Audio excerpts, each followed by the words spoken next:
pour ceux qui le souhaitent et ceux qui ne le savaient pas, que Twiza porte des formations. Et nos formations ont la particularité d'être dédiées et tournées vers les projets des porteurs de projets. On a eu envie de trouver un petit peu qu'est-ce qui manquait dans les formations qu'on peut trouver actuellement dans le marché de la formation à la construction. Et ce dont on s'est rendu compte, c'est que beaucoup de ces formations sont finalement non pas génériques, parce qu'il y a certainement beaucoup de formations de qualité qui existent dans le panel de centres de formation francophones et françaises, mais souvent, certains centres de formation ne mettaient peut-être pas assez l'accent sur les personnes, les stagiaires, de quoi est-ce qu'ils ont vraiment besoin. Est-ce qu'ils ont envie d'apprendre toute une étendue technique, de tout savoir de A à Z, ou est-ce qu'ils ont juste envie de faire avancer leur projet? Donc nous, on a parié sur le fait que vous faire avancer dans votre projet, c'est la chose de la plus grande valeur qu'il puisse avoir pour vous, parce que ça vous fait gagner du temps, ça vous fait gagner de l'argent, et puis ça vous apporte un résultat concret. Donc, nos formations sont disponibles. Je vais vous mettre le lien vers les formations de Twiza, comme ça vous les avez si vous vous posez la question et si je trouve le chat. Et cette fois-ci, c'est bon, on va commencer. Je vais vous demander d'appuyer sur un petit émoticône qui va représenter votre humeur du jour. Dites-moi comment vous vous sentez aujourd'hui. Est-ce que vous êtes en forme? Est-ce que vous avez faim? Vous êtes grognon? Comment est-ce qu'on va pouvoir vous traiter tout le monde dans ce live? Donc allez-y, lâchez-vous dans les réactions. Je vais en faire de même. Ah, cool. Super, parce que ce live, on a envie qu'il soit aussi interactif. Donc, on va vous présenter des choses, mais je sais qu'il n'y a rien de pire que d'avoir un expert ou deux experts ou trois experts qui déboulent là, vous êtes super en forme. Ah, génial. Qui, justement, occupent tout l'espace. Donc, on a envie aussi de savoir que vous êtes en forme. Et si vous avez des questions, vous savez que vous pouvez interagir avec nous. Voilà, c'est dit. Et maintenant, je vais donner le micro, ou en tout cas passer le micro, à Gwendal. Comment vas-tu, Gwendal? Eh bien, je vais très bien. Bonjour à toutes et à tous. Donc moi, voilà, c'est Gwendal Lemenaez. Je suis journaliste pour le magazine La Maison écologique depuis maintenant un peu plus de 10 ans. Donc en 10 ans, j'ai mené quelques dizaines, voire centaines voilà, d'enquêtes sur les matériaux écologiques, sur les équipements à énergie renouvelable. J'ai mené des interviews voilà, à la fois de professionnels, architectes, artisans, etc., mais aussi d'autoconstructeurs, autorénovateurs. Voilà, j'ai suivi des chantiers, j'ai fait des reportages à la fois sur des maisons, des appartements qui ont pu être construits ou rénovés de manière écologique et performante. Et puis bah, sur des habitats légers, mobiles, etc. Un petit peu tout le panel de l'écohabitat.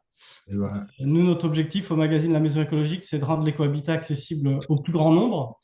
Donc, c'est d'informer bah, à la fois de manière pratique et concrète, mais aussi de manière compréhensible pour tout un chacun.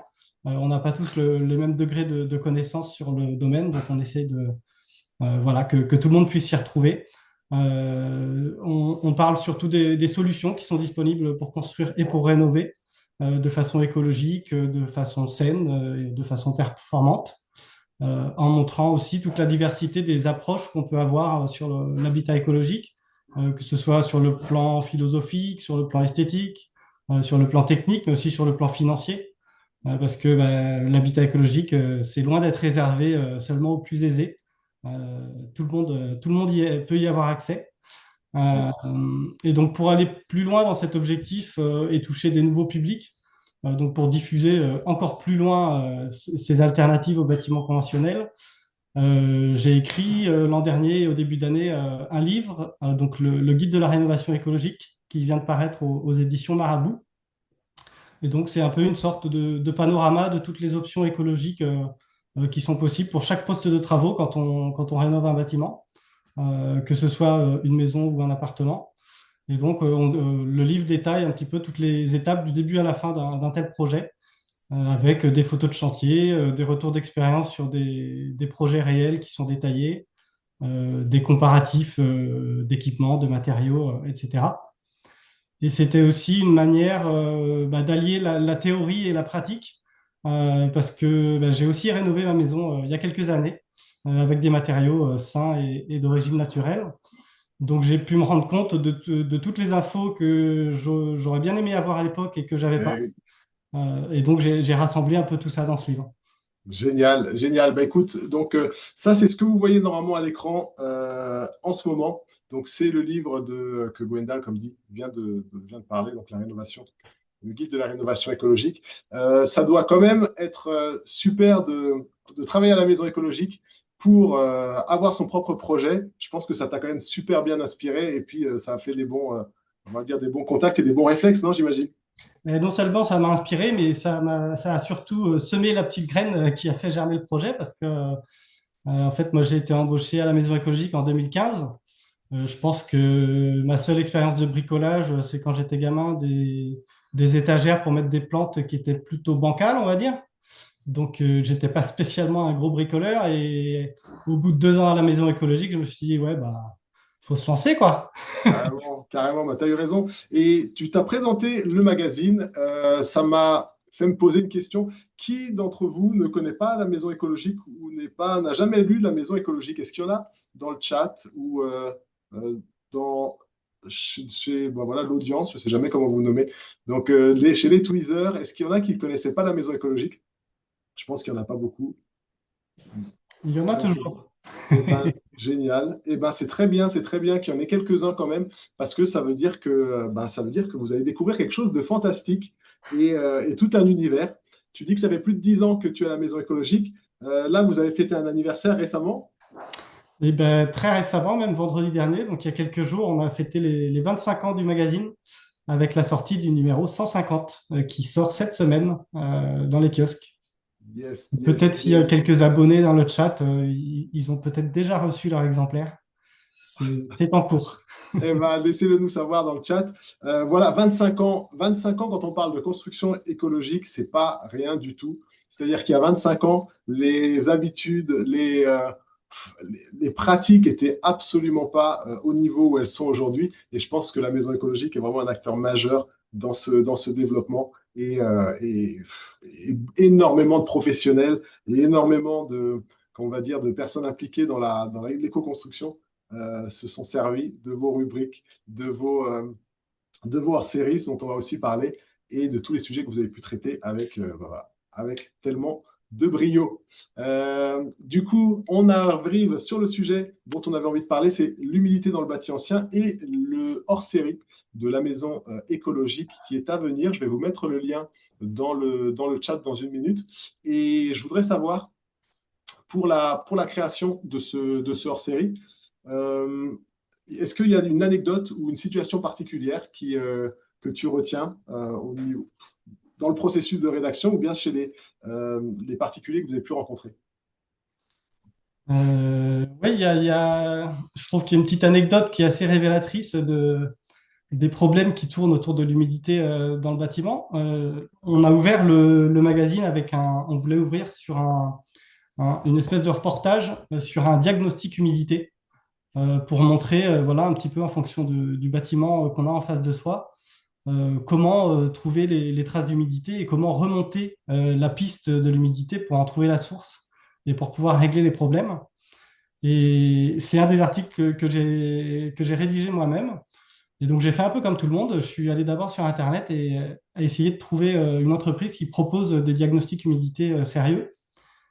Et je dis bien sérieux parce qu'il y a énormément de choses sur Internet où on dit, bah, voilà, on nous propose des diagnostics humidité gratuits. Alors, en général, c'est des vendeurs, soit d'équipements de ventilation, soit de traitements chimiques contre les remontées capillaires, etc.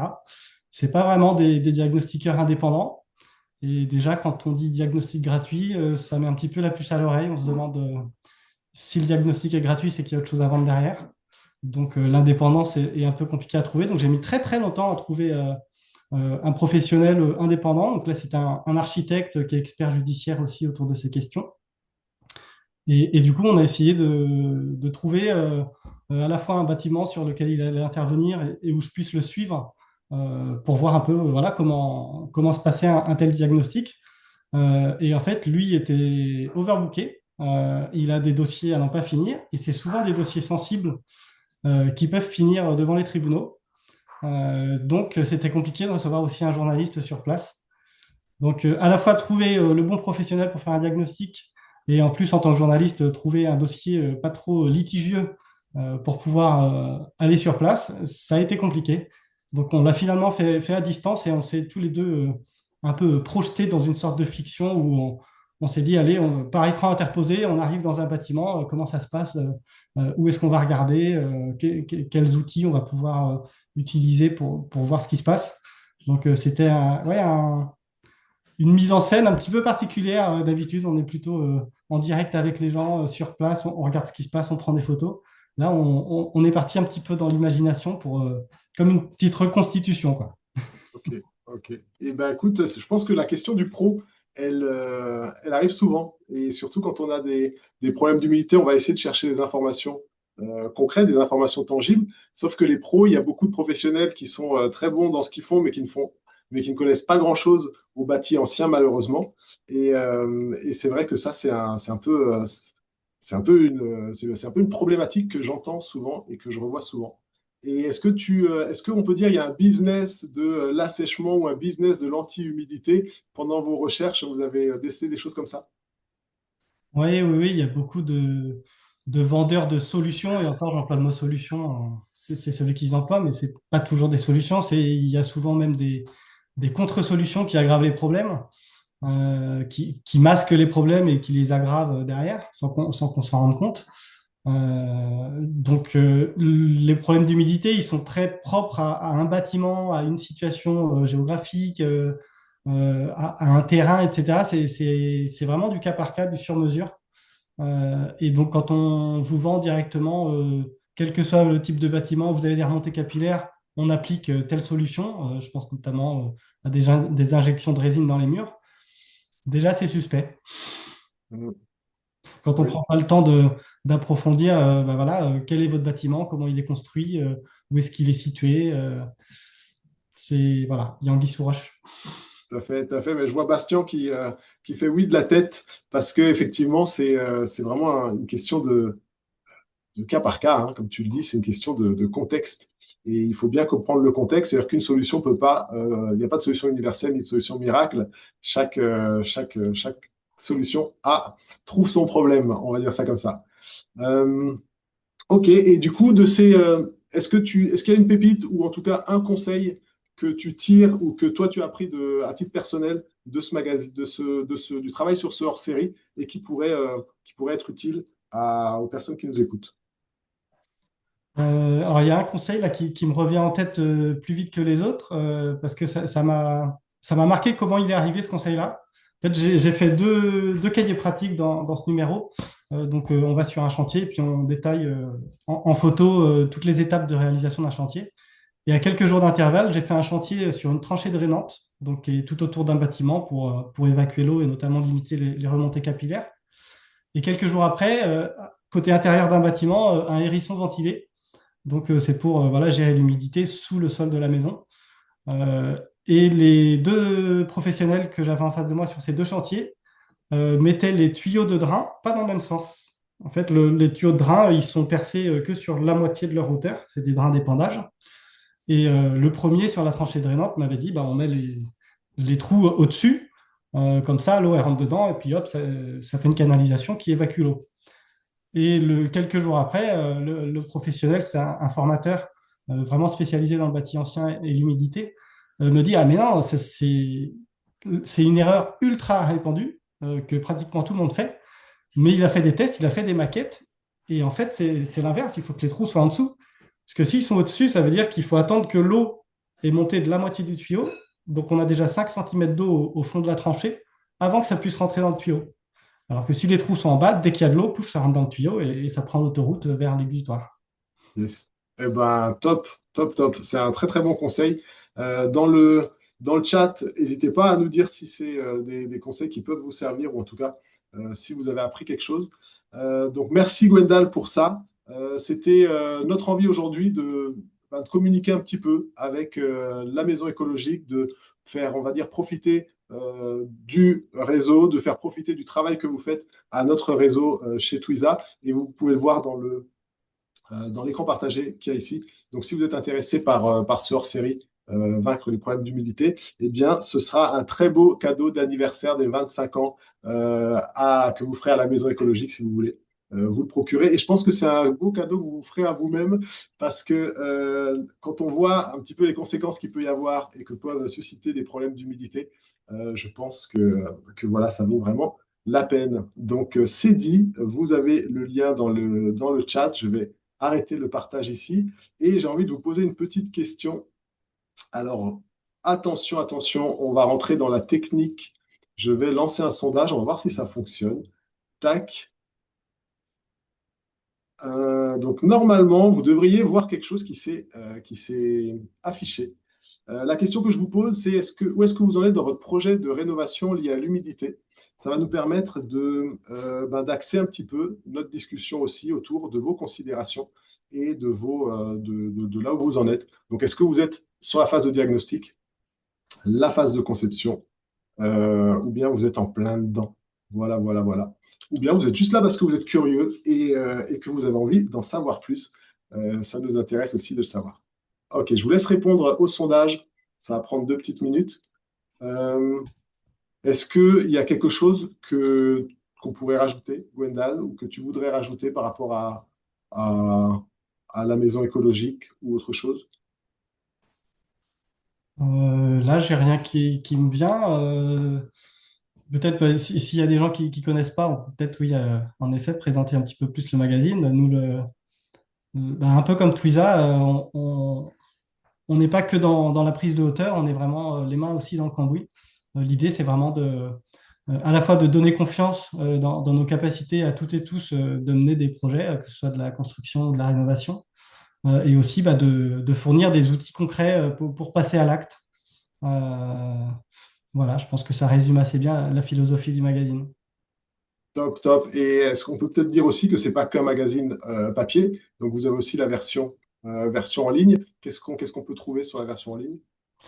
Et ben c'est une déclinaison du magazine papier, mais du coup qui est enrichi numériquement. Donc on vient ajouter à nos articles des vidéos, des liens vers des fiches techniques de produits, vers des fabricants, vers des artisans, des plans des projets qu'on montre, des schémas, des coupes de parois pour essayer d'aller un petit peu plus loin que ce qu'on fait sur le papier.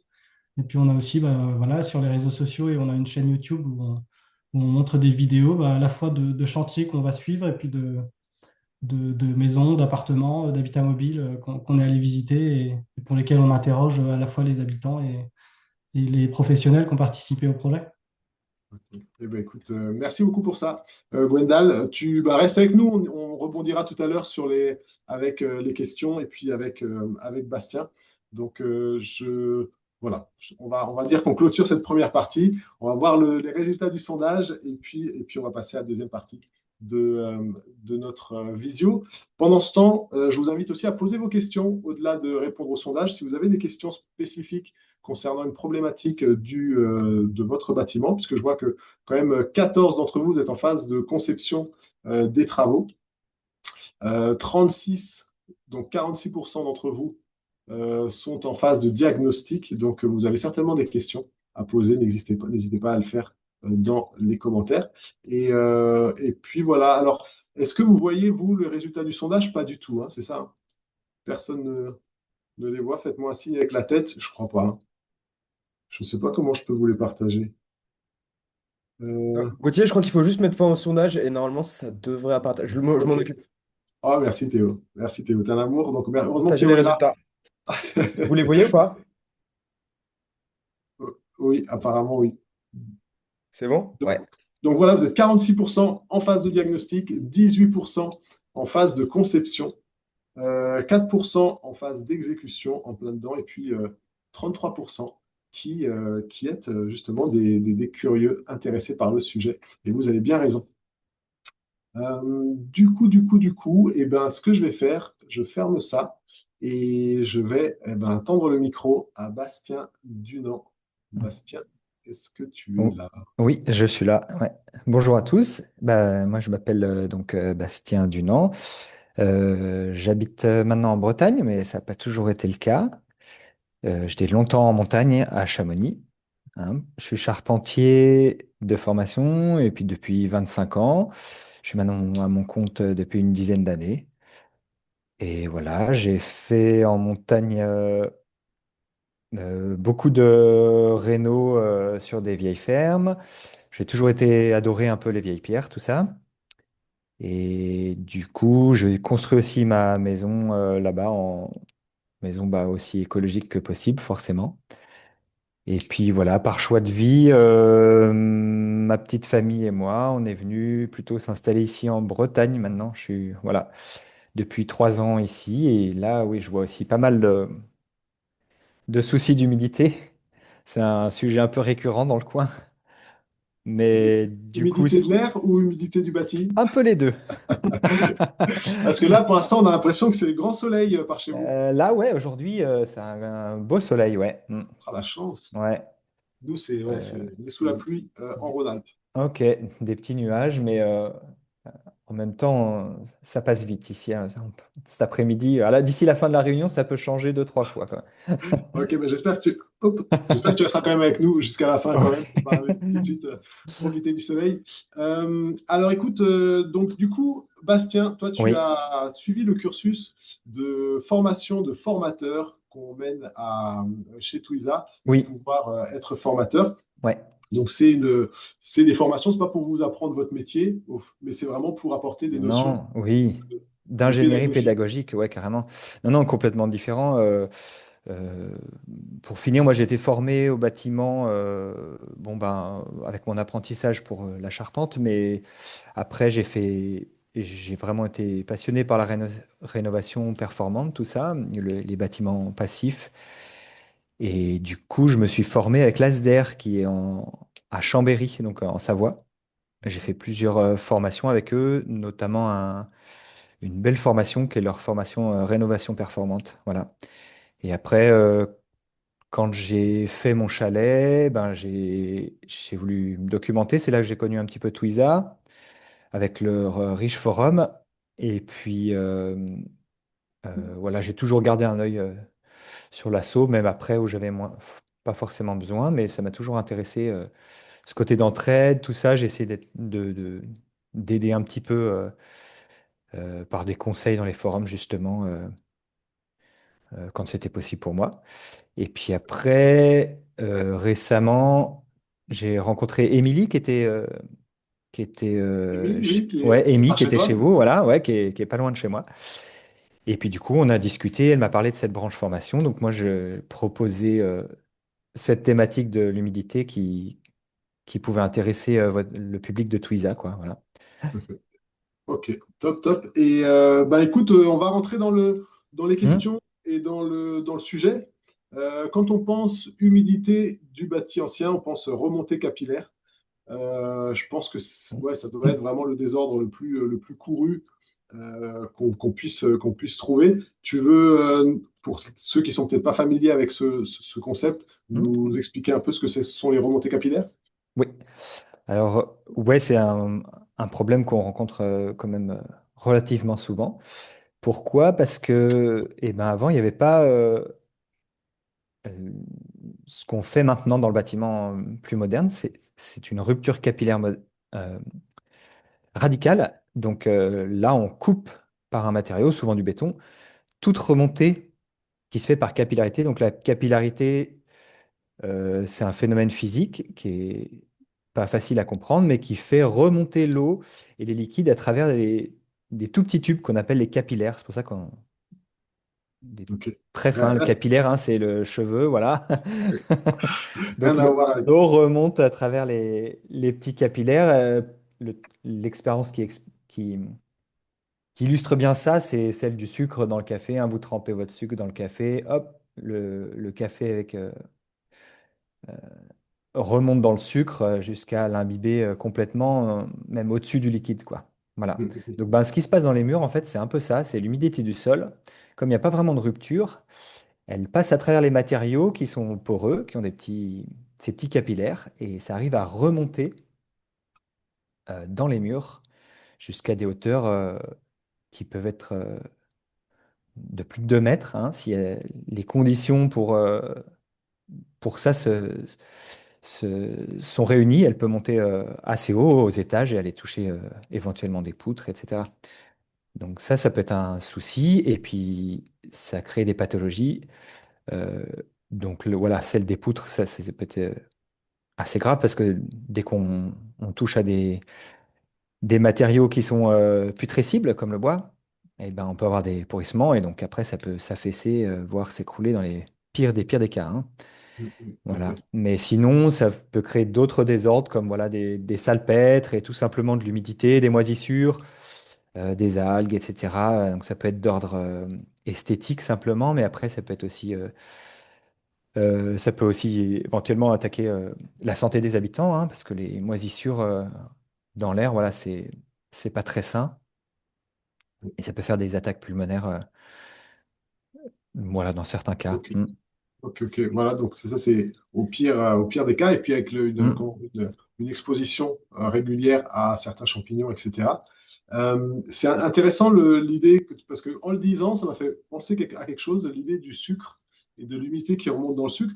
C'est qu'au final, le sucre absorbe l'eau, et ça, c'est pour bien comprendre le principe de capillarité, pas parce que le sucre euh, absorbe l'eau. En fait, c'est la structure du sucre C'est ça, c'est avec ça. ces petits grains les uns à côté des autres qui laissent de l'air entre les petits grains, qui fait qu'il y a toujours ces petits espaces vides, et c'est ces espaces vides qui vont finalement faire succion de C'est manière ça. Mm. physique, pour faire remonter l'eau, alors que ça pourrait être du sucre ou autre chose, mais au final, l'eau remonte vraiment de manière mécanique, quoi. Ouais, voilà, ouais. Et voilà, donc ça, on le dit, quand C'est on a une parlé, je me pression suis dit, osmotique, le terme exact, mais ouais, ouais, ça remonte. Et donc, en fait, par exemple, pour tout ce qui est mur qui va être en terre, qui vont être en terre, la terre fonctionne comme ça, la chaux fonctionne comme ça aussi pour les matériaux qui sont un peu traditionnellement utilisés, voilà, dans le bâti ancien. Et en comparaison, le béton, lui, n'est pas du tout capillaire. Voilà. ok, C'est pour ça qu'on a souvent des problèmes. En fait, dans une grande partie du bâti ancien, il y a des remontées capillaires. Mais si on les gère bien, et bon, elles vont naturellement drainer et évacuer par la ventilation et par un fonctionnement du bâtiment qui est optimal, donc avec euh, des joints garnis à l'extérieur à la chaux, qui vont plutôt avoir tendance à tirer l'humidité vers l'extérieur plutôt que vers l'intérieur. ouais, Voilà. Après, aujourd'hui, on parle de problème d'humidité parce qu'il y a une accumulation. Et cette accumulation, eh ben, les anciens, ils n'étaient pas fous en fait. S'ils avaient construit comme ça, c'est que ça fonctionnait comme ça. Et nous, c'est surtout les changements modernes qui créent ces problèmes, ces désordres, parce qu'on va réétanchéfier le bâtiment en grande partie en changeant les fenêtres. Ça, c'est une grosse partie. Euh, Après, il y a aussi le système de chauffage qui avant était beaucoup au bois et qui crée une ventilation naturelle euh, très puissante. Un trou de cheminée, en fait, dans lequel on allume du bois et qui va faire monter une colonne d'air chaud, ça va faire une traction d'air par tous les petits trous de la maison, et ça ventilait énormément les maisons. Donc il n'y avait pas vraiment de souci d'humidité. C'est pas le même euh, référentiel de confort, c'est parce qu'on a envie aujourd'hui, forcément, d'avoir un petit feu de bois rikiki au fond de la cheminée, et puis dès qu'on s'éloigne de 3 mètres, on a froid. Donc c'est ça qui crée les désordres. En fait, c'est la modification qu'on a fait sur le bâti ancien très souvent. Donc après, pour corriger ces désordres, eh ben, on va vouloir rééquilibrer en fait cette accumulation. Donc ça va être de la ventilation, mais pas que. Ça va être aussi, ça peut passer par enlever certains matériaux comme le béton qui n'est pas capillaire. Voilà, pour laisser respirer le bâtiment et puis le remettre un peu ses conditions d'origine, quoi. tout à fait. Tout à fait. Et du coup, là, c'est bien de commencer par le pourquoi on a de l'humidité, parce qu'on répondra aux comment d'ici Hmm. avec vos questions, mais bien comprendre pourquoi est-ce qu'on a de l'humidité, c'est peut-être le premier pas pour savoir ben, quelles sont les mesures à prendre lesquelles sont importantes, lesquelles sont moins importantes, et puis lesquelles coûtent cher et par lesquelles je peux commencer Mm. sans trop de frais, quoi. Ouais. Donc, est-ce que, par exemple, dans le chat, vous savez quelle est la production d'humidité moyenne d'une personne par jour dans une maison? Est-ce que vous pouvez mettre un petit chiffre dans le chat pour me dire, à votre avis, une personne avec ses activités journalières, combien d'humidité est-ce qu'elle produit dans son habitat? On va voir si vous avez une petite idée. Peut-être que je devrais vous donner un ordre d'idée. Alors, on a 10-35 litres d'eau par jour. Alors, je ne dis pas l'eau qu'on utilise au robinet, hein. C'est vraiment juste l'eau, plutôt l'humidité de l'air le nombre de litres d'humidité d'air, je ne sais pas si c'est très clair, De vapeur d'eau, en de fait. vapeur d'eau, Ouais, merci c'est beaucoup. ça. Donc Que, l'expiration, la cuisine et puis les douches, quoi, voilà. majoritairement. Ouais. Alors, allez-y, 5. On a 5, 4 litres par jour par personne. 4, 5 litres, 2 litres, 3 litres, 1 litre. Quelle est la quantité de vapeur d'eau produite par une personne? 15. On a Géraldine qui dit excellente question. Merci Géraldine. 10, 5, 10, 40.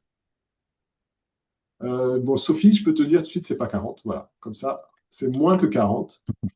Euh, ok, bah c'est pas mal. C'est pas mal. Toi, tu as la réponse, Bastien? Je t'ai Je, pas dit que j'avais je posé. crois que moi, c'est 40 litres, mais pour une famille de 4 personnes. C'est ce que Euh, j'avais.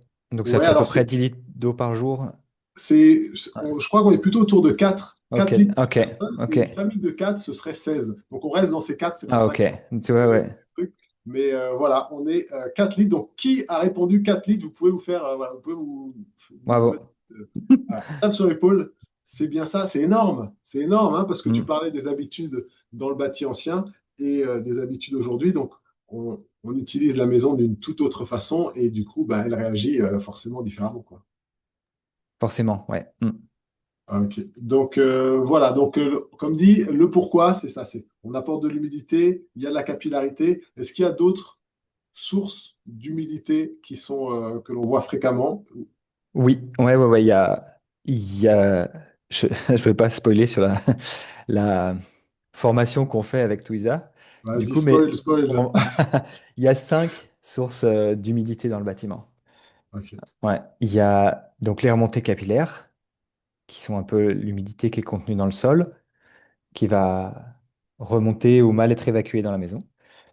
Il y a les infiltrations d'intempéries, hein, donc c'est le trou dans le toit ou le mur qui a une fissure. Donc ça, c'est une autre source. Il y a les transferts de vapeur, qui sont aussi un gros point aujourd'hui, qui est un peu le plus complexe à appréhender, le plus technique, et qui est vraiment très important parce que ça crée des désordres aujourd'hui déjà assez importants par mauvaise gestion de ces transferts de vapeur. Et comme c'est des phénomènes qui sont maintenant bien compris, mais qui sont complexes parce qu'il y a une multitude de matériaux qu'on rencontre, une multitude de porosités, etc., de capacité de ces matériaux, et du coup, il faut les gérer correctement pour pas amener des désordres, quoi. Voilà, ça c'est peut-être un des plus gros points, une des humidités les plus pernicieuses, quoi, dans le bâtiment. Le transfert Les transferts de d'humidité. vapeur mal gérés, ouais. Ouais. Mm. Ok, ok. Et après, les deux autres, c'est plus prosaïque, mais c'est voilà, l'humidité accidentelle, hein, le trou dans un tuyau. Bon, bah, celui-là, une fois qu'on a repéré le trou, on le bouche et puis c'est fini, quoi. Et la dernière, c'est l'humidité qui est contenue dans les matériaux quand on les met en œuvre. Et donc, par exemple, si on fait une rénovation avec un chanvre chaud à l'intérieur, hein, il y a des délais de séchage qui sont importants, etc. Et ça peut ramener beaucoup d'humidité dans le bâtiment, mais en général, une fois qu'on a évacué cette eau, eh ben, on la retrouve plus, quoi. Voilà, ça, c'est les 5 sources qu'on peut rencontrer d'humidité dans le bâtiment.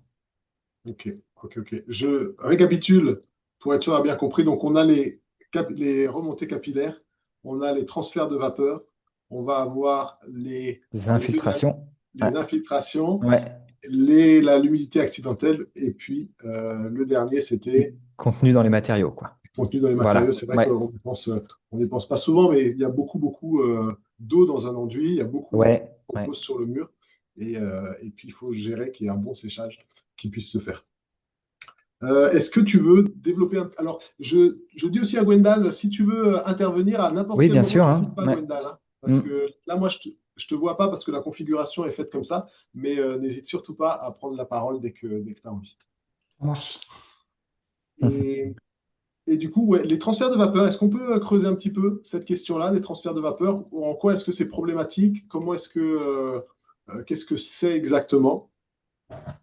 Ouais. Alors, du coup, il faut, pour comprendre ça, c'est important, je pense, de différencier deux choses. C'est l'eau sous forme liquide et l'eau sous forme de vapeur. C'est c'est une molécule qui est la même, mais qui est assemblée différemment. Et donc, sa taille est différente. Et elle ne pourra pas passer les mêmes matériaux euh, de la même manière. Donc, euh, si un transfert de vapeur est mal géré, il va y avoir une condensation dans le mur à un endroit. Et cette eau, elle peut avoir du mal à être évacuée et s'accumuler. Et s'accumuler dans différents matériaux. Donc, je peux prendre un exemple assez typique avec lequel il faut faire attention.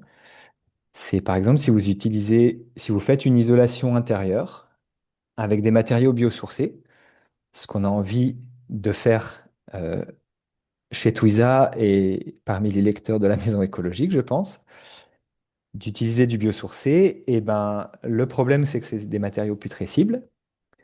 Et si vous avez un blocage de votre vapeur au milieu du mur et que ça condense à l'interface entre le mur et l'isolant va absorber cette humidité. Et s'il y en a trop, on peut avoir des développements de moisissures, voire des développements de champignons. Dans le pire des cas, des développements de champignons comme la mérule, avec voilà, dès qu'elle est là, elle va commencer à grignoter autre chose que l'isolant, et dès qu'elle va pouvoir s'étendre, elle va le faire. Et donc, si on lui donne une source d'humidité constante euh, tous les hivers, et ben, on va pouvoir grignoter chaque année un petit peu plus de la maison, quoi. Voilà. Donc, les transferts d'humidité, ça Ça, va par être exemple, c'est un problème voilà, assez typique. Donc, l'idée, c'est de respecter, comment dire, c'est, en fait, il y a une pression qui se forme, l'air intérieur avec ce qu'on exhale, etc., les habitants, la cuisine, et ben, elle est quasiment tout le temps plus humide qu'à l'extérieur, l'air intérieur. Donc, il va y avoir un genre de pression qui va se faire.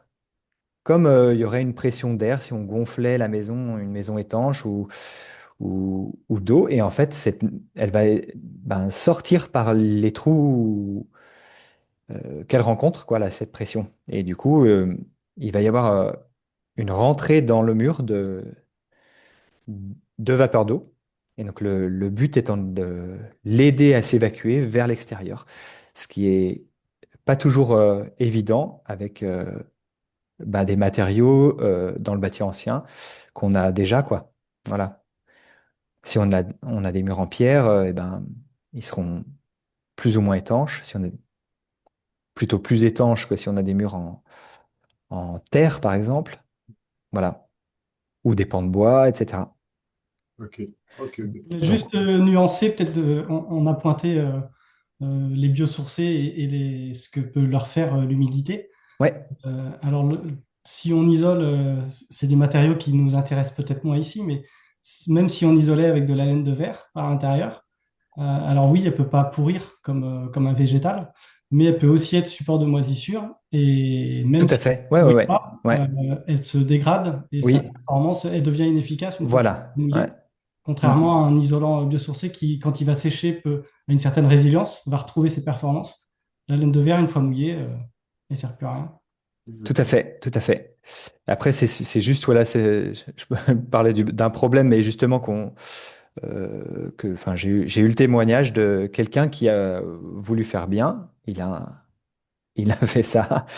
Il a isolé sa maison par l'intérieur avec un de la laine de bois, dans le cas présent, et il a eu une mérule qui s'est attaquée à ses pans de bois qui étaient au-dessus, et du coup, il a dû faire tomber tout un pan de la maison, quoi. Donc, c'est des points de vigilance qu'il faut connaître, et ça, c'était lié à du transfert de vapeur, quoi. Donc, mais je suis tout à fait d'accord avec que la laine de bois, elle ne supporte, elle ne pourrit pas, mais elle supporte pas du tout je suis pas du tout pour la laine de verre, hein. Je veux dire, j'ai dit la laine de bois, la laine de verre, ouais. Je suis d'accord qu'elle perd complètement ses performances et que du coup, oui, il y a même plus d'isolation en fait. Mm, mm, mm. Ok. Et du coup, pour que tout le monde comprenne bien, donc quand on parle de transfert de vapeur, Mm. on parle vraiment du complexe de mur et dans lequel l'humidité ou l'air chargé d'humidité va rentrer et au contact d'un matériau plus froid va finir par changer d'état C'est et ça. Mm. retrouver l'état liquide qui va Mm. justement être la cause, surtout de manière constante et répétée, de problèmes d'humidité. Tu as parlé de mérule, on parle aussi souvent de salpêtre. Est-ce que tu veux nous dire un petit peu ce que sont la mérule et le salpêtre parce que ça fait partie vraiment des signes, les premiers signes de ce qu'on peut voir sur les murs. Voilà, ouais, c'est des pathologies qui sont euh, assez fréquentes, surtout pour le salpêtre. Et donc, si on commence par la mérule, c'est un champignon lignivore, c'est-à-dire qu'il mange le bois, en fait, la cellulose, exactement. Donc, il peut aussi se trouver dans certains papiers peints, hein. En tout cas, migrer par certains papiers peints, etc. Donc, lui, c'est sa nourriture, c'est ça, c'est la cellulose. Et il y a des spores un peu partout, mais il y a des champignons, il y en a plein qui peuvent être dans l'habitat. La mérule, ce qu'elle a de particulier, c'est qu'elle est très vorace et qu'elle a cette capacité d'aller chercher sa source d'humidité à distance de sa source de nourriture. Donc, c'est pour ça qu'on peut avoir des mérules qui se développent même sans forcément de source d'humidité proche. Voilà. Et du coup, elle est assez répandue, surtout dans l'ouest de la France et à Paris aussi, pas mal, je crois. Et en fait, elle a, comment dire, elle a- on doit faire un diagnostic de mérule avant la vente ou l'achat d'un. Vous devez avoir un diagnostic de ces pathologies-là dans normalement dans votre diagnostic de vente, votre diagnostic technique de vente. Vous devez avoir, il y a une détection de la mérule en tout cas.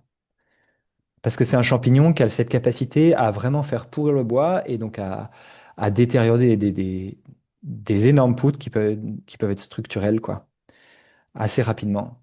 Et Voilà. il peut être assez utile de se rappeler aussi que le bois sec ne craint pas grand-chose, en Ouais. tout cas pas les champignons, puisque forcément les champignons aiment l'humidité, mais le bois qui finalement est exposé à Hmm. l'humidité se met à ramollir, et à partir du moment où il ramollit, il va attirer justement des insectes ou des champignons ou d'autres, pas prédateurs, parce qu'il ne pourra pas Des s'enfuir insectes bien loin, lignivores, ouais, ils des peuvent se insectes faire lignivores. Voilà. grignoter, ouais, ouais, ouais. Exactement. Donc, ok, ça c'était la mérule et les champignons Oui. et le salpêtre. Et le salpêtre, du coup, c'est une accumulation de sel, en fait, le salpêtre, qui en elle-même est pas, comment dire, ni vraiment dangereuse, ni comment, Nocive. dommageable pour le bâti, en fait. C'est juste elle est inesthétique et elle est surtout symptomatique de quelque chose, c'est de l'humidité qui va sécher continuellement à l'endroit où on trouve le salpêtre. Donc c'est surtout un signe qu'il y a une source d'humidité derrière euh, sur laquelle il faut aller investiguer. Très souvent, c'est ce qu'on a vu, de la remontée capillaire, parce que c'est très commun on voit du salpêtre en pied de mur, et c'est souvent ce problème-là qui ressort avec des murs qui ont été étanchés, très souvent aussi avec des enduits béton.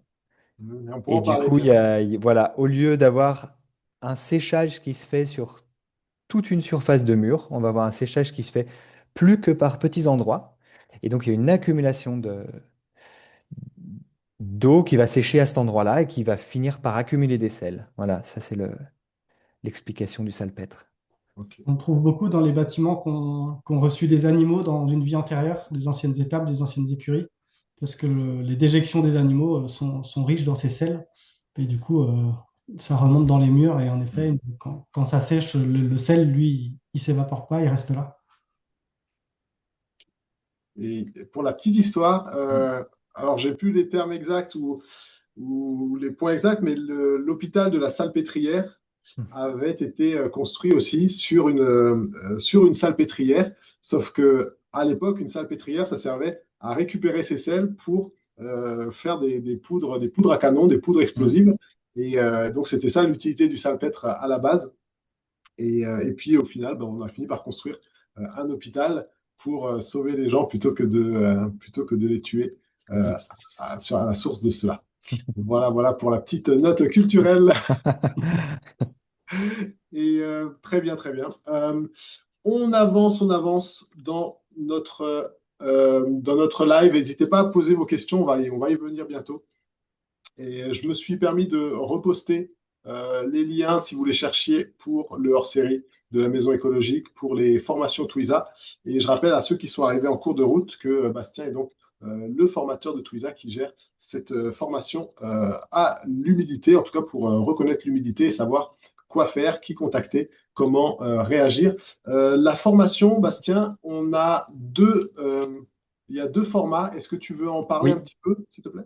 oui, donc on est en train de mettre en place deux formats. Donc, originellement, on voulait mettre un format en présentiel pour que ce soit plus convivial et qu'on puisse se rencontrer, qui est un peu, voilà, ce qui est un peu un désir de Twiza et qui est beaucoup plus sympa, ouais, ça c'est sûr.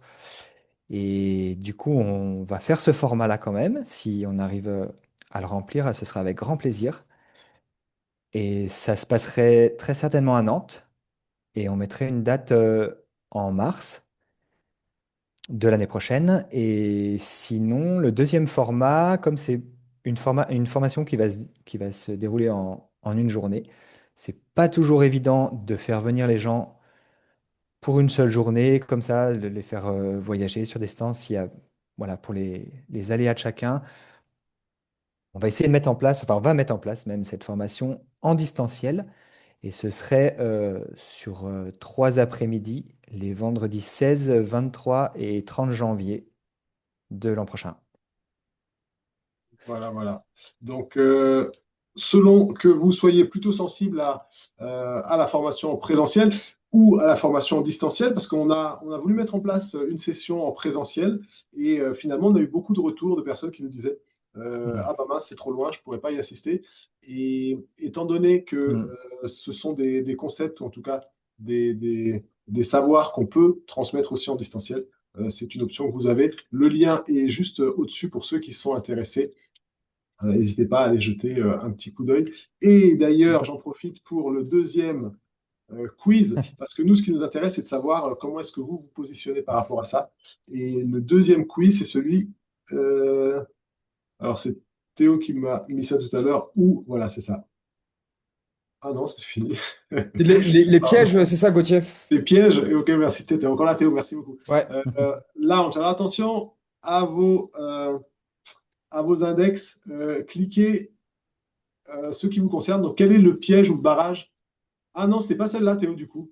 Bah, c'est pas grave. Eh ben, écoutez, répondez quand même. C'était la suivante. Je voulais voir au C'est- sujet le distanciel et le présentiel. Ah Donc, oui. quel est le piège ou barrage à l'humidité que vous suspectez chez vous? Est-ce que ce sont les enduits et les joints qui piègent l'humidité? Est-ce que c'est la dalle ou la chape en béton de ciment qui piège l'humidité? Est-ce que vous pensez que c'est la ventilation qui devrait être améliorée? Et là, encore une fois, ben, dites-nous un petit peu l'expérience que vous avez. Ça nous permet d'orienter la conversation, d'orienter le Mm. débat qu'on est Bien en train sûr, de ouais. faire aujourd'hui.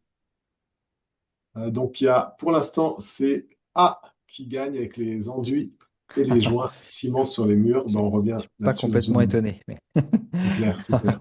Eh ouais. ben, on peut tout de suite commencer à traiter ça Ouais. pendant Je que vais tout le monde termine de juste finir répondre. sur la formation peut-être. Oui, bien sûr. Voilà, c'était pour dire que c'est une formation qui va être comment? L'idée, en fait, c'est de vous offrir un bagage culturel, voilà, qui soit suffisant pour que vous puissiez répondre par vous-même à vos problèmes, en fait. En définir l'origine, voilà, comprendre ce qui se passe dans vos murs, dans votre intérieur, et du coup en déduire des solutions. Ce sera pas forcément un... On ne peut pas faire de préconisation sur des solutions toutes faites, mais quand même, on va orienter ça, que ce soit en présentiel ou en distanciel.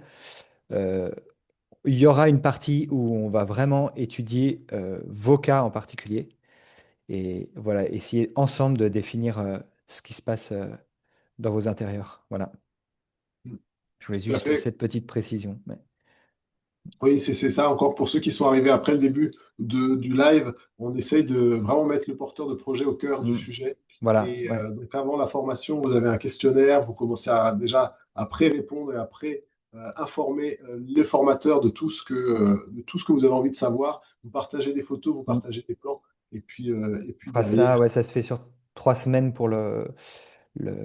Donc on aura le temps d'étudier ça. Il y aura aussi des études, une étude de cas qui sera un peu documentée, voilà, pour vous donner un peu d'expérience aussi sur bah, qu'est-ce qu'il faut observer chez vous, comment réagir selon l'avancement de votre projet, quoi. Si vous êtes dans une phase de diagnostic, d'action, ou si vous voulez discuter simplement avec les professionnels, si vous voulez faire vous-même, voilà. On s'adaptera vraiment à vos cas. Est-ce que top, je peux top, mettre, top. est-ce que je peux mettre fin au sondage, Gauthier? Oui, Yes. Comme ça, on partage les résultats. Hop. alors, ben, comme vous voyez, 49% d'entre vous, les enduits et les joints. Mm. Donc, le gros problème, c'est ça, c'est l'humidité en soi, c'est pas un souci, c'est l'humidité qui reste chez vous, le problème. Eh oui, Les, c'est ça. les enduits et les joints, des fois, travaillent contre nous. Ouais. Ensuite, il y a les dalles et les chapes. Ça, c'est vrai que c'est aussi un gros Mm. point. C'est compliqué à gérer. La ventilation, enfin. Donc là, apparemment, tout le monde est quand même assez bien conscient de l'importance de la ventilation. Et puis, pas encore de cause identifiée. C'est quand même 11%, une personne sur 10. Ouais. Alors, les enduits, nos chers enduits ciment, Bastien, que, que peut-on faire avec? Et ben voilà, bah, du coup, les enduits ciment, on peut expliquer rapidement ce qui se passe. C'est qu'il y a une période du bâtiment où, euh, par souci, comment dire, de ne pas avoir à refaire les enduits chauds qui s'abîmaient au fur et à mesure, il y a une grande partie des maçons qui sont mis à proposer des enduits ciment sur tous les bâtiments, voilà, pour refaire des enduits extérieurs essentiellement. Et du coup, le problème, c'est qu'il y avait une mauvaise compréhension du fonctionnement du bâti à ce moment-là. Et donc, ça bloque pas mal les infiltrations de pluie. Donc, pour ça, c'est pas si mal, dans du ciment. Mais le problème, c'est que ça bloque toute l'humidité qui va venir de l'intérieur et depuis dessous. Donc, quand on a des bâtiments en terre ou des bâtiments qui sont jointés en pierre, mais jointés à la terre, ou des bâtiments avec de la chaux, c'est que du coup, l'humidité ne pourra plus se sécher par l'extérieur, enfin, l'endroit où il y a l'enduit ciment, quoi, parce que, donc en fait, lui, il va pas laisser du tout passer d'eau. En fait, le ciment, il est relativement perméable à la vapeur d'eau, relativement, c'est pas le matériau le plus perméable, mais il laisse passer une certaine quantité de vapeur d'eau, mais en revanche, il est très peu capillaire. Comme euh, la pierre notamment. Donc quand on a des joints ciment à l'extérieur, voire un enduit ciment complet, en fait on a une barrière étanche. Et du coup, l'humidité ne sèche absolument plus par là. Et donc on va avoir une accumulation dans le mur. Et cette accumulation, ben, elle va chercher à sécher d'une manière ou d'une autre. Et donc elle va sortir par là où elle peut, donc par l'intérieur, euh, voire remonter plus haut, à des hauteurs qui peuvent dépasser l'étage, hein, pour sortir là où elles peuvent, quoi. Ça va imbiber, imbiber, imbiber le mur de plus en plus haut, jusqu'aux poutres en général aussi, où ça sort par là après, et où là, ça peut les faire pourrir. C'est pas top. voire plus haut. Et puis voilà, dès qu'il y a des sorties et après, dès qu'il va y avoir une fente dans les enduits béton, on va voir du salpêtre apparaître parce que l'eau va essayer de sortir par là. Et, et donc voilà, ça c'est le problème des enduits béton. Et donc en général, on recommande du coup aujourd'hui les bonnes pratiques de d'ôter ces enduits pour faire sécher le mur et avant de faire une autre action de réfection, quoi. Voilà. Pour laisser sécher le mur, ouais. Lui redonner en fait son fonctionnement originel. C'est ça. Et plutôt vers l'extérieur, comme tu disais tout à l'heure, puisque Et plutôt vers l'extérieur, bien sûr. Ouais, ouais, ouais, ouais. l'air extérieur est plus sec, Ouais. il y a de l'aération, il y a du vent, donc c'est plus simple. Dans un, Et puis notre confort il est à l'intérieur, quoi, en fait. Donc nous, ce qu'on veut, c'est qu'il n'y ait pas d'humidité à l'intérieur. L'humidité à l'extérieur, on ne pourra pas l'empêcher quand il pleut. Mais je le vois bien en Bretagne, mais ça n'empêche pas d'avoir un intérieur qui peut être sain.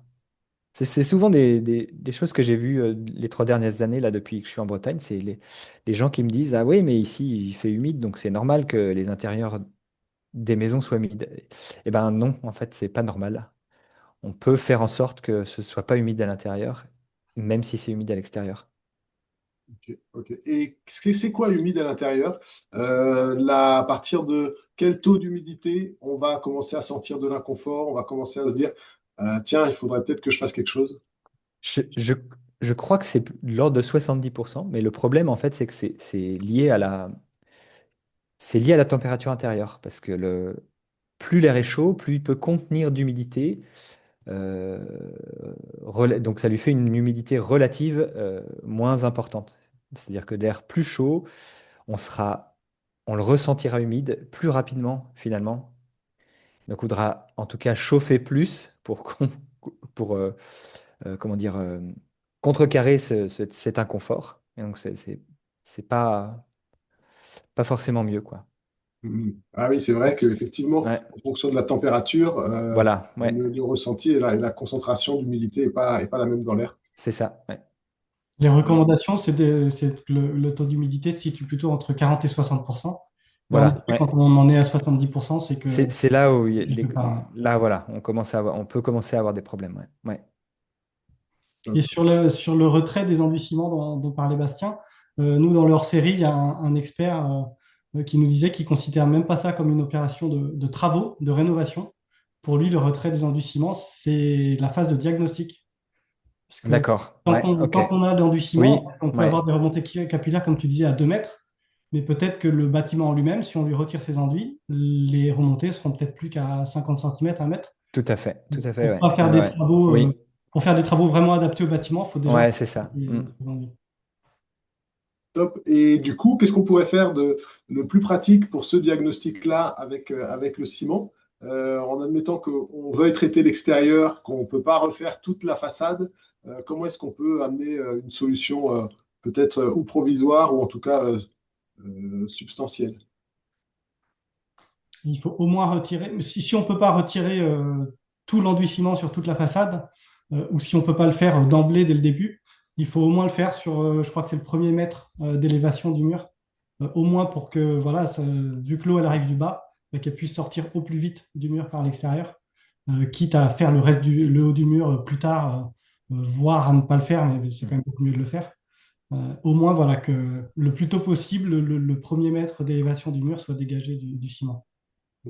On coupe justement cet effet capillaire, c'est-à-dire que l'eau va sortir tout de suite, puis elle ne montera pas plus parce qu'elle a pu sécher, en fait. Donc, oui, là, comme disait Gwendal, ouais, le premier mètre, la partie basse quoi, du mur en tout cas. Ouais. Voilà, donc ça, c'est une opération qui peut être très importante Mm. et c'est très bien dit, Gwendal, qui finalement participe au diagnostic, puisque tant qu'on ne l'a pas enlevé, on ne sait pas ce qu'il y a derrière, à part faire un carottage ou piquer dans une zone particulière. Donc, on enlève le ciment à l'extérieur. Voilà pour les premiers points. Est-ce que, Bastien, je pense qu'on va passer aux questions. tout doucement. Je suis Oui, en train ouais, bien tout sûr. à l'heure de les collecter. Est-ce que toi, Bastien ou Gwendal, il y a quelque chose que vous aimeriez rajouter? Alors, on a parlé un petit peu justement du diagnostic, des pathologies. Peut-être qu'on pourrait faire des bonnes pratiques ou au contraire des mauvaises habitudes que vous avez pu observer dans le bâtiment. Bastien, tout à l'heure, expliquait les différentes modes de diffusion de l'eau, que ce soit donc sous forme de vapeur, donc c'est la perspirance des matériaux qui joue, ou sous forme liquide, c'est la capillarité. Il y a une erreur qui a beaucoup été faite, qui se fait encore, mais peut-être moins, c'est les lames d'air dans la paroi. Aujourd'hui, on recommande que tous les matériaux de la paroi soient en contact les uns avec les Mm. autres pour pas couper justement cette diffusion. Parce que si on a les deux premières couches de matériaux qui sont capillaires, voilà, la vapeur, l'eau va se déplacer. Et si elle rencontre une lame d'air, elle ne peut plus passer au matériau suivant. Donc, elle va stagner là. Ça risque de dégrader à la fois l'isolant du doublage et les matériaux de structure. Donc, les lames d'air, aujourd'hui, on évite aussi dans les planchers. Avant, on mettait le parquet, il n'y avait rien forcément entre les lambourdes.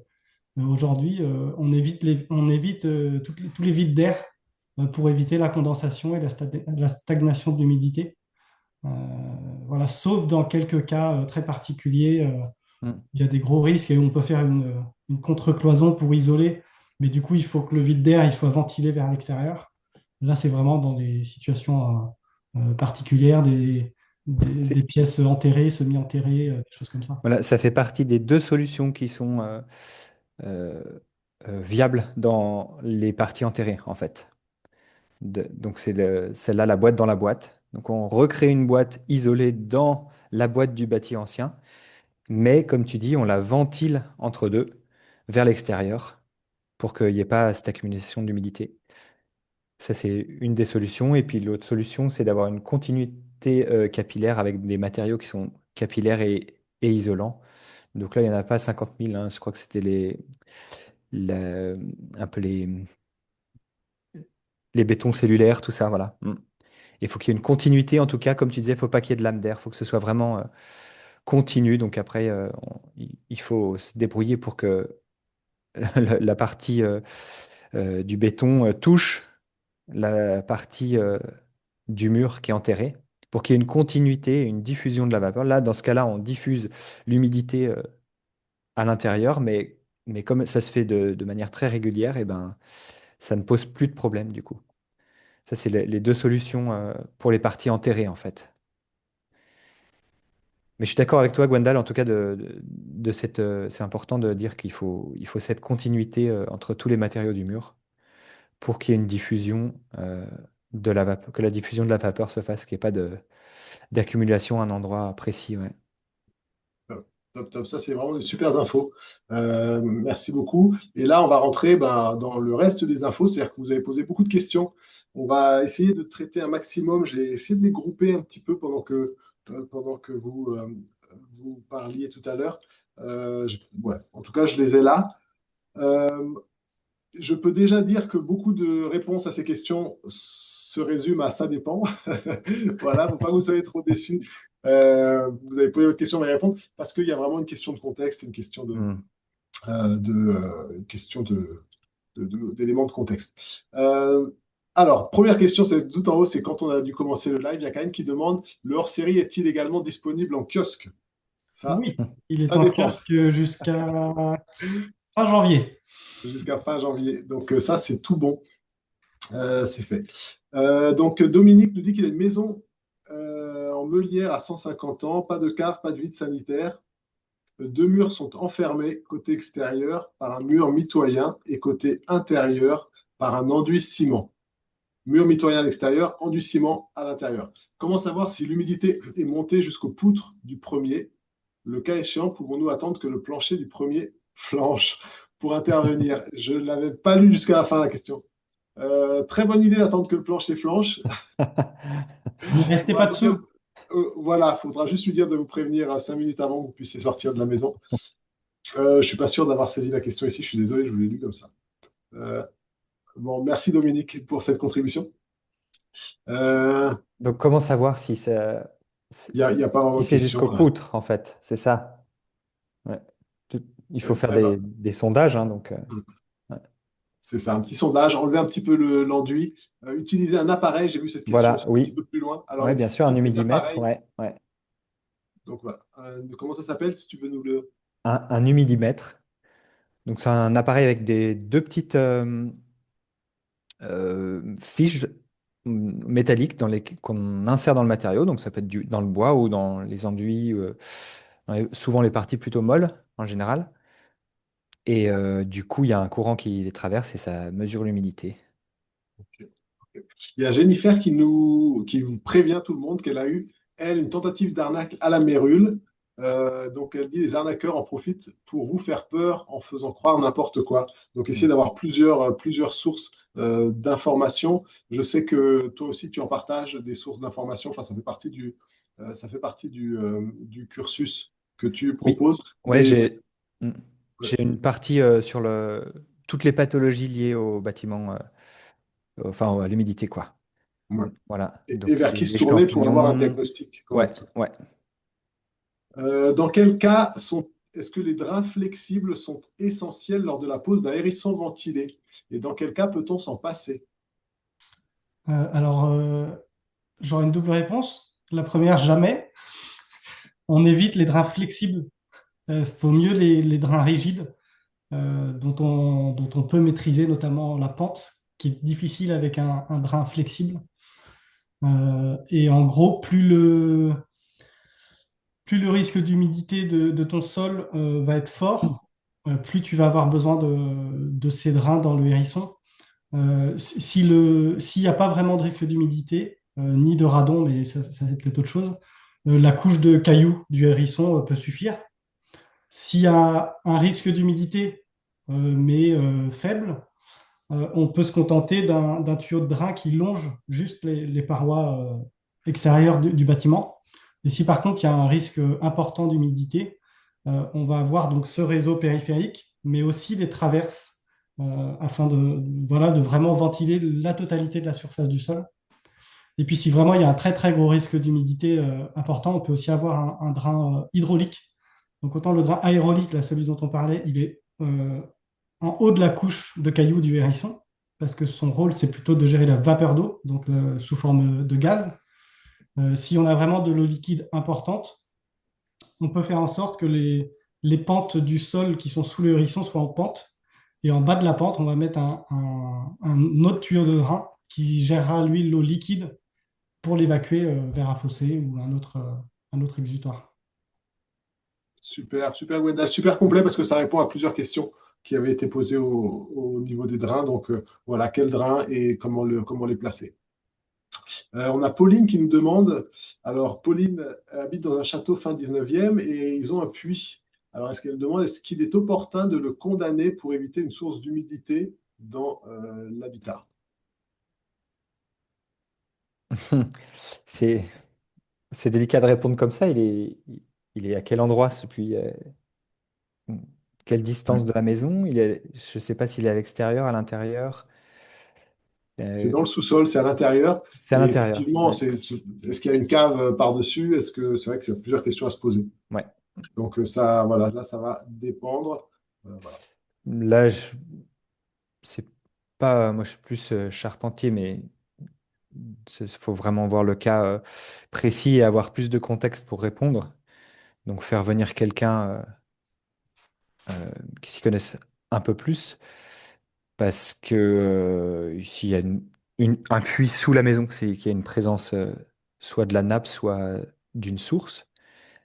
Et du coup, là, euh, ça peut demander, oui, des travaux particuliers. La condamnation, je pense pas que ce soit nécessaire dans le sens où ça va pas résoudre le problème. Voilà, après, est-ce que tu as un problème d'humidité avec ce puits ou en fait, est-ce que tu n'en as pas? C'est-à-dire, est-ce que ça te génère des inconforts? Est-ce que ça te génère des, des champignons? Est-ce que c'est une humidité que tu n'arrives pas à évacuer par une ventilation? Voilà, par où je t'invite à investiguer toi de ton côté. Parce que qu'il y ait de l'eau, en fait, c'est pas forcément très grave. C'est s'il y a des problèmes après autour. Est-ce que ça crée des affaissements, par exemple?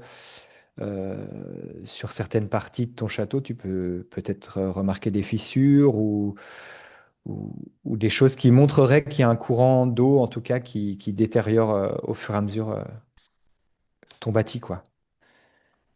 Merci pour cette réponse aussi. Sophie ne peut malheureusement pas enlever le ciment à l'extérieur de sa maison. Elle demande, euh, euh, si-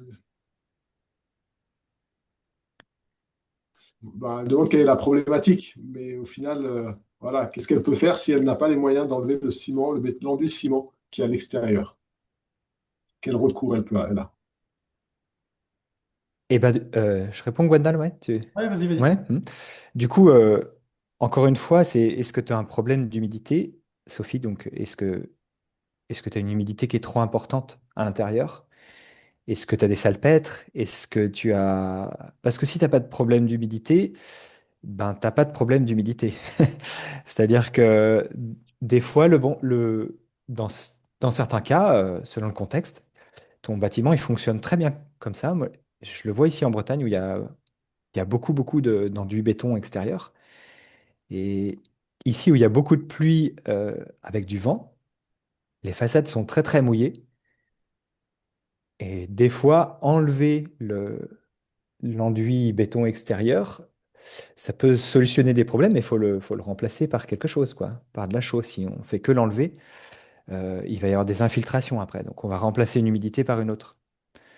Donc, J'ai vu passer des je- réponses de Sophie, elle parle de salpêtre quand même. d'accord, ok, Visiblement, ouais. Et ben, oui, s'il y a des salpêtres, en tout cas, c'est qu'il y a une concentration à un endroit. Si tu enlèves, est-ce que tu as des enduits? Je crois que tu as des enduits à l'intérieur, Alors, non? Je vois en elle a- pierre qu'à l'intérieur, voilà. Bah, c'est sûr qu'en tout cas, si tu enlèves déjà les enduits à l'intérieur, tu vas déconcentrer le problème. Tu vas offrir à ton mur une plus grande surface de séchage et du coup, tu auras moins de problèmes de salpêtre. Et si tu couples ça avec une bonne ventilation, eh ben, as des chances d'améliorer ton problème, voire de le résoudre. Là, une bonne question et j'ai pas la réponse. Je suis curieux de voir si vous avez une idée. Pourquoi est-ce que l'humidité apparaît plus souvent dans les angles des pièces? Et ben, ça, c'est assez facile. C'est là que c'est le moins ventilé, en fait.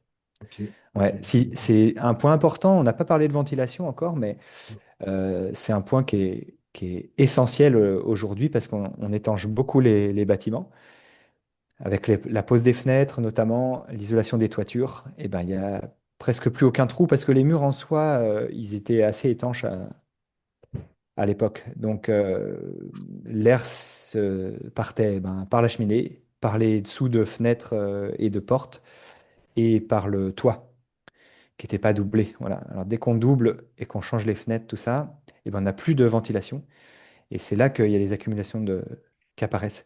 Et donc, ça apparaît dans les angles parce que souvent, on essaie de ventiler la maison. Il y a moins de Bon, circulation d'air dans les voilà, il y angles. a moins de circulation d'air dans les angles parce qu'il y a un effet de gradient. Voilà, donc, ça vient pas, l'air ne vient pas se renouveler assez. Et s'il y a une petite humidité, c'est là qu'elle va se concentrer un petit peu plus.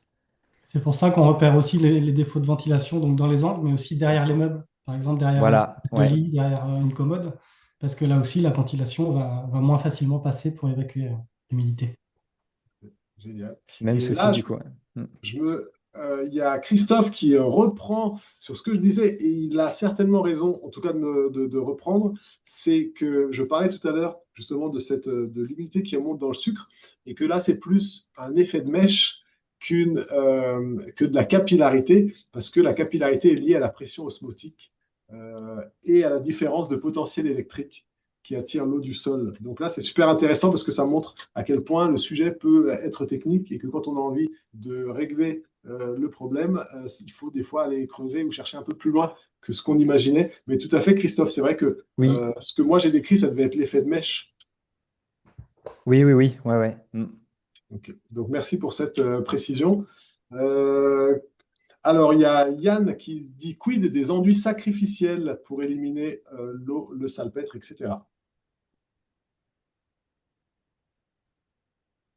Les Donc, enduits sacrificiels, donc c'est un enduit qu'on fait qui va avoir rôle de Un rôle d'attirer et d'assécher le mur, c'est ça? c'est ça, un rôle d'éponge.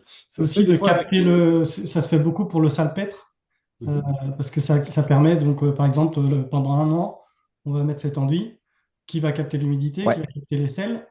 Et une fois qu'il a fini de capter les sels, on le détruit et on le remplace par un futur. Bon, nous, on a eu des témoignages un peu contrastés sur ce sujet dans le hors-série. Il y en a qui l'ont fait, qui en sont très contents.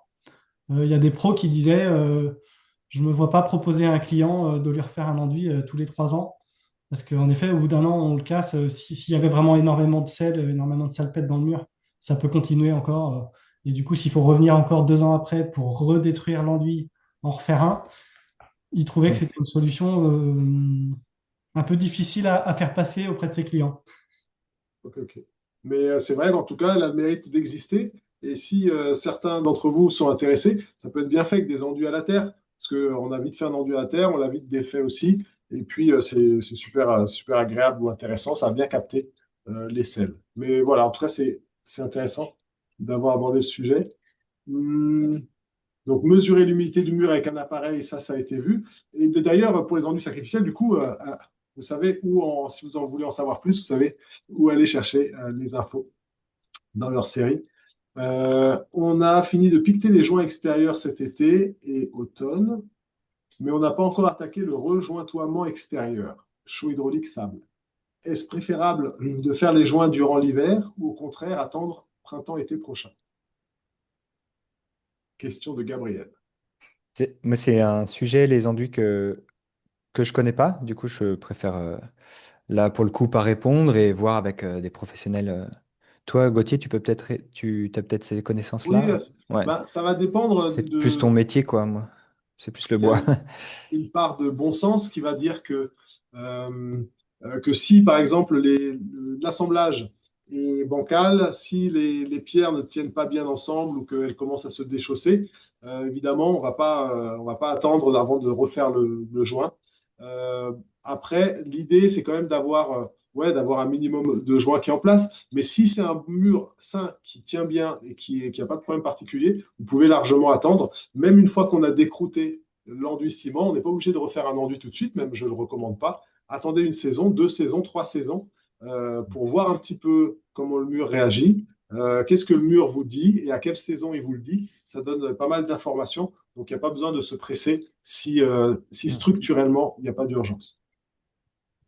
Et puis ça va être la dernière question. Je remercie à tous ceux qui en ont posé. Il y a eu une avalanche de questions qui a suivi depuis qu'on a commencé à échanger. Donc n'hésitez pas, parce que je sais qu'il y a beaucoup de sachants parmi vous qui êtes là. Donc n'hésitez pas aussi à vous donner des pistes de réponses dans les commentaires. N'hésitez pas non plus à aller faire un tour sur le forum si c'était nécessaire pour justement mettre un mot-clé humidité, un mot-clé salpêtre, un mot-clé mérule, et vous allez voir qu'il y a beaucoup de topics qui sont déjà sortis sur ces sujets. Donc ça permettra de compléter un petit peu certaines informations. Et donc, c'est la question d'Antoine. Je n'ai pas encore lu, c'est de la surprise pour moi aussi. Avec quel matériau faire une dalle dans une maison en pierre sans vide sanitaire pour que cela respire, dalle et revêtement. Et pour la ventilation, hygrométrique ou pas dans un bâti ancien? Une ventilation hygrométrique, je pense que c'est Voilà. des vannes. Ouais. Ok. Voilà, si vous voulez, si vous avez des pistes. Gwendal, tu veux répondre? Tu avais l'air calé sur les hérissons. Ouais, alors je suis pas maçon non plus. Ouais. Mais oui, en général, c'est souvent la dalle de chaux qui est conseillée au sol euh, pour garder cet aspect à la fois capillaire et perspirant. Mm. Donc en effet, si possible, au-dessus d'un hérisson, c'est quand même mieux. Après, ça dépend encore une fois du contexte. Et après, il y avait dans la question, il y avait un petit truc sur les revêtements. Parce qu'en effet, on peut avoir une dalle qui est perspirante. Si on lui met du carrelage dessus, le dessous a beau être perspirant, ben, ça ne peut pas perspirer jusqu'en haut. On a bloqué, ouais. Mm. Et, et même des revêtements qui sont en eux-mêmes perspirants, par exemple des tomates de terre cuite, qui seront un revêtement perspirant, ben, si on y applique ensuite 5 couches d'huile pour faciliter l'entretien notamment, pour pas que ça tâche, pour pas que si vous renversez le seau de la serpillière, pour pas que la tomate boive tout d'un coup, et ben, ça la rend plus étanche. C'est Mm. pratique, mais ça la rend aussi plus étanche aux échanges de vapeur et de capillarité. Donc, on perd un petit peu cette perspirance avec les finitions. Le revêtement, je crois, qui empêche moins cette perspirance, c'est un parquet sur lambourde, parce que bah, déjà, il y a les joints entre les lames de parquet qui permettent voilà, d'avoir cette diffusion. Mais il y a des parquets aussi, bah, voilà, si on les vernit, et bah, pareil, on Mm. bloque l'échange d'humidité. Tout à fait. Et du coup, ça va plutôt partir Mm. dans les murs. Donc, c'est pas ce qu'on recherche. Et voilà, pour la dalle, c'est vrai que les dalles à la chaux, ça se fait bien. On peut aussi utiliser de la pouzzolane dans la chaux qu'on va utiliser. Donc, c'est un agrégat volcanique qui va aérer un petit peu. On fait du Il y a liège d'autres aussi, éléments. en Hein? biosourcé. En biosourcé, il y a le chaud liège aussi. Le liège qui est le seul biosourcé qui résiste du coup à l'humidité. Et Exactement. attention, le liège résiste très bien à l'humidité, mais il n'est pas capillaire. Ouais. Voilà. Voilà, donc la Donc, capillarité se fera par le liant qui va tenir le liège. Et puis, donc, pour la ventilation, est-ce que je pense voilà. qu'il pensait à la VMC. Oui, c'est Euh, ça, une VMC Hygro, en fait. Ouais. ouais, c'est ça. Hygro ou Gros pas A dans ou un Hygro B. bâtiment. Ouais. Mais après, qu'elle soit autoréglable, Hygro A ou Hygro B, c'est surtout une question de performance de la ventilation par rapport au chauffage. Donc, euh, en fait, une ventilation autoréglable va en gros sortir un débit d'air constant et une ventilation hygroréglable va, elle, s'adapter euh, à l'hygrométrie de l'intérieur. Donc, du coup, il va y avoir un débit moindre quand l'air sera plus sec et un débit supérieur quand l'air sera plus humide. Et du coup, ajuste un petit peu le volume d'air chaud qu'on va sortir de la maison. Donc, c'est essentiellement pour ça. Euh, Aujourd'hui, si tu isoles ta maison, j'ai envie de dire que une hygroréglable, c'est pas mal, puisque de toute façon, elle va s'adapter. Donc, si c'est humide, elle sera ouverte et elle va ventiler. Et le surcoût d'une ventilation hygroréglable par rapport à une autoréglable, il est assez dérisoire. Donc, maintenant, à voir en fonction de, de- voilà, du taux d'humidité que tu as et s'il faut vraiment, vraiment sortir beaucoup d'air de ta maison, euh, il y a peut-être d'autres solutions à trouver pour évacuer l'humidité différemment. C'est Aujourd'hui, surtout une histoire de performance. Ouais, Aujourd'hui, les VMC hygroréglables sont quand même un peu controversés, notamment ouais, ouais, dans l'habitat écologique, ouais. où on a des matériaux bah, que ce soit la terre, le bois, Mm. qui ont un rôle dans la gestion de l'hygrométrie, Voilà. qui peuvent capter une partie de l'humidité Mm. et C'est la ça. relarguer quand l'air s'assèche. Ouais. Mais du coup, ça veut dire que vu que ces matériaux-là, ils régulent déjà l'humidité, la VMC, elle va se dire, bon, bah, l'air est pas Et trop pas humide, humide je vais et pas elle le se protéger. ferme. Mm. Sauf que la ventilation, elle n'est pas là que pour évacuer l'humidité de l'air. Ouais. Et tous les autres polluants, quand on respire, on dégage du CO2, du dioxyde de carbone. Quand on cuisine au gaz, on dégage aussi des polluants. Les composés organiques volatiles qui se dégagent des produits d'entretien, du Mm. mobilier, etc. Tout ça aussi, il faut l'évacuer. Et donc, si la VMC s'en charge pas parce que le taux d'humidité est bon, eh ben, qui est-ce qui s'en charge? Yep. Merci Ouais, pour tout la à fait. précision. Ouais, c'est vrai. Super Mm. pertinent. Il y a eu Super pertinent. des problèmes, ouais, notamment dans les bâtiments étanches modernes, où du coup, ben, il n'y a pas d'entrée parasite. Il y a- Et du coup, il y a vraiment, vraiment plus de ventilation. C'est descendu à des taux qui étaient vraiment inférieurs aux normes euh, qui sont demandées. Et du coup, il y a eu des soucis de, pas d'intoxication, mais d'inconfort, ouais, en tout cas. Très bien, très bien. Eh ben, on arrive au bout, chers amis, de ce live. Je profite pour lancer le dernier sondage.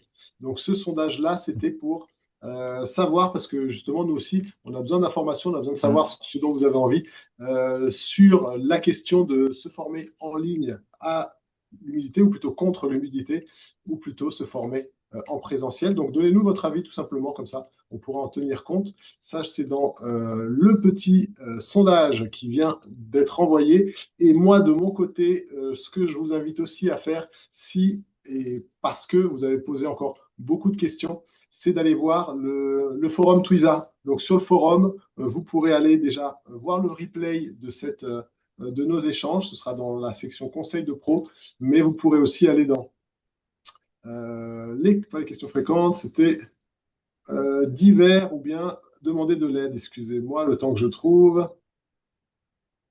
Obtenir de l'aide, et puis vous pouvez voilà, poser des questions si vous avez envie d'échanger, et puis passer un bon moment, comment on va dire, intéressant et surtout bénéfique entre vous. Voilà, je commence à perdre mes mots, c'est qu'on est bien avancé dans le live. Donc voilà, donc faites un tour sur le forum. Vous savez aussi que le hors-série est disponible, la maison écologique terrassée, l'humidité. Si vous êtes là, c'est que le sujet vous intéresse ou que vous êtes touché par la problématique. Donc, n'hésitez pas à aller faire un tour. Les formations Twiza, donc on a ici la liste des formations. Je vais vous le remettre dans le chat, comme ça vous l'aurez. Et voilà, n'hésitez pas à aller faire un petit tour aussi, voir si on peut vous aider à avancer dans votre projet. Et si c'est le cas, vous pouvez nous contacter par ce petit formulaire. Et puis, comment ça marche? Vous arrivez ici, vous dites quelle formation ou quel sujet vous intéresse le plus. Est-ce que c'est le tas de lac, l'autonomie en eau, l'humidité dans le bâti? On a aussi femmes bâtisseuses. Ah, mais j'en profite pour vous dire que le prochain conseil de pro sera avec Carole, qui va nous présenter femmes bâtisseuses, justement, pour amener peut-être un public un peu plus féminin à avoir confiance en ses capacités dans le bâtiment. Donc ça, ce sera le prochain rendez-vous, vous serez informé par email. Et donc, vous choisissez le sujet, vous m'inscrire à la formation, Gauthier, s'il te plaît, vous remplissez ici, et puis votre prénom, voilà, tout simplement. Rien de plus à dire. La formation de Bastien, et là aussi, encore une fois, vous la trouvez dans le chat, dans l'URL. Et puis, sur la maison écologique, vous pouvez aller faire un tour, l'annuaire, les petites annonces, les différents événements, des formations aussi qui s'y trouvent. Et puis voilà, abonnez-vous. Why not? Top, je stoppe le sharing. On va voir peut-être, je ne sais pas si je vous donne la réponse du sondage. Est-ce que vous voulez savoir? Je me suis perdu dans mes onglets. Vous voyez encore mon écran? Je ne vois plus rien du tout, moi. Ah, si, On voit c'est ton bon. écran, ouais. On te voit. Vous voyez l'écran? Non, c'est pas normal. J'ai enlevé le share. OK. Bon, passons. Le résultat du sondage, il est là. 24%. Alors, je répète la question. Seriez-vous prêt à suivre une formation complète et pratique sur l'humidité en format distanciel? Oui à 24%, peut-être à 54%, donc ça dépend du programme et du coût, et puis non à 14%. Et non, cette formation m'a donné suffisamment d'informations, cette visio m'a donné suffisamment d'informations. Ça, c'est top et ça me fait vraiment plaisir. Voilà, vous êtes 5% dans ce cas-là. Hop, là, normalement, vous devriez pouvoir le voir. Et en ce qui me concerne, je crois qu'on a balayé pas mal de sujets. On a dit pas mal de choses. Je vous remercie de votre attention jusque-là. Merci à tous. Merci Bastien. Merci Gwendal. J'ai vu que Théo nous a rejoint. Est-ce que Théo, il y a une petite salutation finale habituelle? Non, merci avoir tout le monde d'avoir été là. Et puis, je crois on a à peu près tout dit. Donc, non, je pense qu'on peut se souhaiter au revoir là-dessus. Et Ouais. si vous avez le temps de lire un peu les messages super élogieux du chat, je vais essayer de faire une petite capture d'écran. Là, c'est génial, quoi. Waouh, top, top, top, top. Eh ben, c'est ça. Bon appétit aussi à ceux qui se sont retenus de manger pour suivre notre compagnie, en tout cas être avec nous. J'ai du mal à dire au revoir, hein, vous le Salut tout le saurez. monde. Merci beaucoup. Merci à tous. Allez, ciao. Bye Au bye. revoir. À bientôt. Tout le monde.